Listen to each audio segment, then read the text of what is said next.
دوسرا، جتنے نوجوان بچے مجھے سن رہے ہیں، اگر نہیں سن رہے تو میرا کلپ بنا کے ان کو سنائیں۔ غیر مسلم سے آپ دوستی کریں گے، اس کی دوستی کا ایک حق ہوگا جو آپ کو ادا کرنا ہوگا، نہیں کریں گے تو میدان محشر میں گرفت کے لیے تیار رہیں۔ وہ حق کیا ہے کہ آپ کو اس کو اسلام کی دعوت دینی ہوگی، اسے اسلام کے قریب کرنا ہوگا، اسے مسلمان کرنے کی کوشش کرنی ہوگی، لیکن تھوپے نہیں۔ ہم یہ نہیں کہتے کہ آپ زبردستی کریں، فورس کریں، لیکن اپنے اسلام اتنے اچھے انداز سے اپنے آپ کو پیش کریں کہ اسلام کا پیار، اسلام کی محبت ان کے دل میں داخل ہو اور وہ اسلام کی طرف آئیں۔ اگر آپ نے صرف ہائے ہیلو تم کیا کر رہے ہو اور یہ اور وہ کر کے اس کو رکھا، ہو سکتا ہے میدان محشر میں وہ آپ کو اللہ کی بارگاہ میں کھڑا کرے اور یہ کہے کہ اللہ تعالیٰ میں 10 سال تک اس کا دوست رہا یا دوست رہی، لیکن ایک مرتبہ بھی اس نے مجھے اسلام کی دعوت نہیں دی، اسلام کی اسٹڈی کی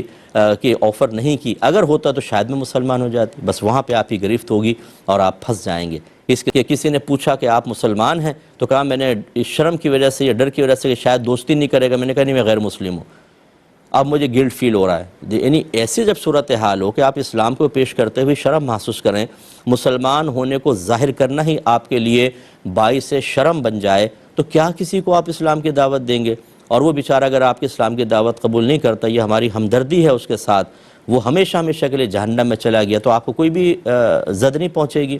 اگر ایک مسلمان دوست بھی ہوتا ہے، یاد رکھیں آپ نماز پڑھتے ہیں، اس کو نماز کی تلقین کرنا واجب ہوتا ہے۔ اگر وہ گناہ کر رہا ہے تو اس کو نیکی کا حکم کرنا، برائی سے روکنا واجب ہوتا ہے۔ نہیں کریں گے، آپ نے دوستی کا حق ادا نہیں کیا، بروز قیامت آپ بری طریقے سے پھنس جائیں گے۔ اس لیے دوستیاں کم سے کم کریں،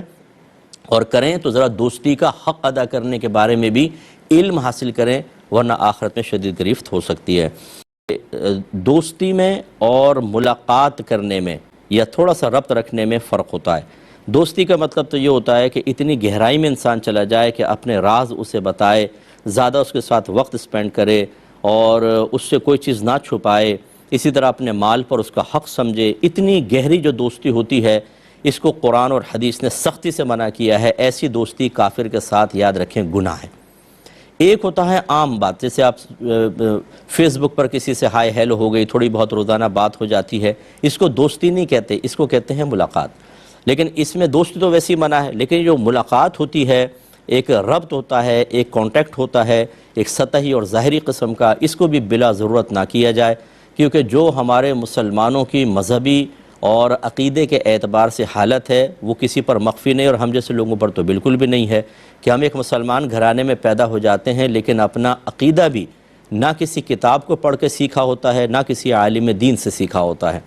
تو ہمیں کچھ نہیں پتہ ہوتا، نہ دیگر مذاہب کے بارے میں معلوم ہوتا ہے۔ اس قسم کی دوستی جو ہے بعض اوقات ہم اپنے عقیدہ ایک رکھتے ہیں لیکن سطحی قسم کا ہوتا ہے، اس کی گہرائی اور معرفت حاصل نہیں ہوتی۔ میں نے دیکھا ہے، جو میرا مشاہدہ ہے، کہ نتیجہ نکلتا ہے کچھ عرصے بعد اپنے مذہب اسلام کی پابندیاں بری محسوس ہونے لگتی ہیں اور ان کا مذہب اچھا محسوس ہونے لگتا ہے، یا کم از کم ایک باطل مذہب کے لیے دل کے اندر جو ناپسندیدگی مطلوب شرع ہے وہ ناپسندیدگی ختم ہو جاتی ہے۔ اور میں نے کتنے لوگوں کو مرتد ہوتے ہوئے سنا ہے، دیکھا تو نہیں اپنے سامنے، لیکن خود والدین بتاتے ہیں کہ ہمارے بچے جو تھے وہ غیر مسلمین کے ساتھ رہے اور اب وہ غیر مسلم ہی ہو گئے، اسلام چھوڑ دیا۔ تو یہ کیوں ہوتا ہے؟ اس لیے کہ آپ نے اپنے اسلام کو نہیں سیکھا، اس پہ وارد ہونے والے اعتراضات، ان کے جوابات آپ کو نہیں